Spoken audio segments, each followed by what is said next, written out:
এ বদনাথ আমরা যে মানে গ্যাস সারি পা দিয়ে আর কি এই পাদলে একটা রচনা কদিকে পারিস কিনা। পাকস্থলীতে লুকিয়ে থাকা বায়ু বা বাতাস বিশেষ প্রক্রিয়ায় বায়ু পথে নির্গত হওয়াকে পাদ বলে। পাদ হচ্ছে মানব জাতির অতীব জরুরি একটা পন্থা। পৃথিবীর ইতিহাসে আজ পর্যন্ত কোনো বাপের বেটা বা বেটি নাই যে তাই পা দিনি। পাদ সবাই মারে। যুক্তরাষ্ট্রের প্রেসিডেন্ট থেকে শুরু করে রানী এলিজাবেথ, বিখ্যাত নায়িকা শাহরুখ খান, সালমান খান, টম ক্রুজ থেকে শুরু করে সোগলি, অ্যাঞ্জেলিনা জোলি, কি কমো সোগলি পাদ দেয়। বিশেষজ্ঞদের মতে পাদ চার প্রকার। এক নম্বর হচ্ছে ঠাস পাদ, আর হচ্ছে ফুস পাদ, আর হচ্ছে কুইয়া পাদ, আর ঝোল পাদ।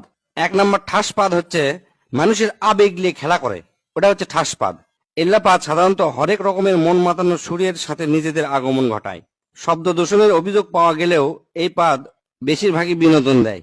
জোরে জোরে পাদের শব্দ শুনে মানুষজন হাসাহাসি করে, ই অক দোষ দেয়, উই অক দোষ দেয়, সেজন্য চরম একটা মজা হয়। দুই নম্বর হচ্ছে ফুসপাদ। এ পাদ নিজেকে মুক্ত করার জন্য পায়ে পতত আসে আকুপাকু করে, তারপর শব্দ ছাড়া ফুস করে বের হয়, একই হচ্ছে ফুসপাদ বলে। এল্লা পাদের কোনো সাধারণত অস্তিত্ব নাই, গন্ধ সঙ্গে এল্লা হচ্ছে অস্তিত্ব খুঁজে বের করা লাগে। এল্লা পাদও পরিবেশ দূষণ করে থাকে। তিন নম্বর হচ্ছে কুইয়া পাদ। এই পাদের অপর নাম হচ্ছে সোরা পাদ। মেলাক্ষণ সময় পায়খানা আটকে থাকার পর যে পাদ বার হয় ও কি কয় হচ্ছে যে কুইয়া পাদ। হিরোশিমার থেকেও বেশি ভয়ঙ্কর এই পাদ। মানুষের ভিড়ের মধ্যে যদি এই পাদ বের হয় আর যদি বুঝবার পারে কে মারছে, তাহলে মনে করেন যে ওই লোকের সেই খবর হয়ে যাবে। আর এই পাদ যদি কড়াইত ভাজা হয় তাহলে মোটামুটি কেজি খানিক গু বাড়াবে।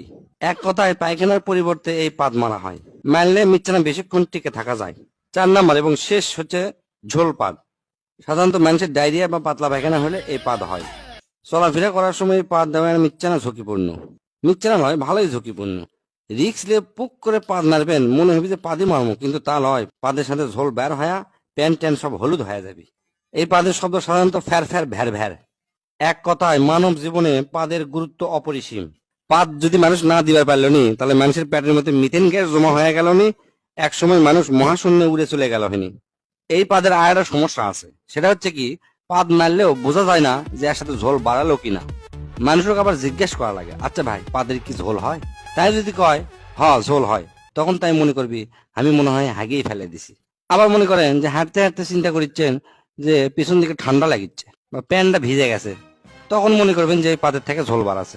এই চার প্রকার পাদের মধ্যে প্রথম দুটো একটু আরামদায়ক, মানে দেওয়ার পরে শান্তি পাওয়া যায়, কিন্তু পরের দুটা হচ্ছে যে খুবই সাংঘাতিক।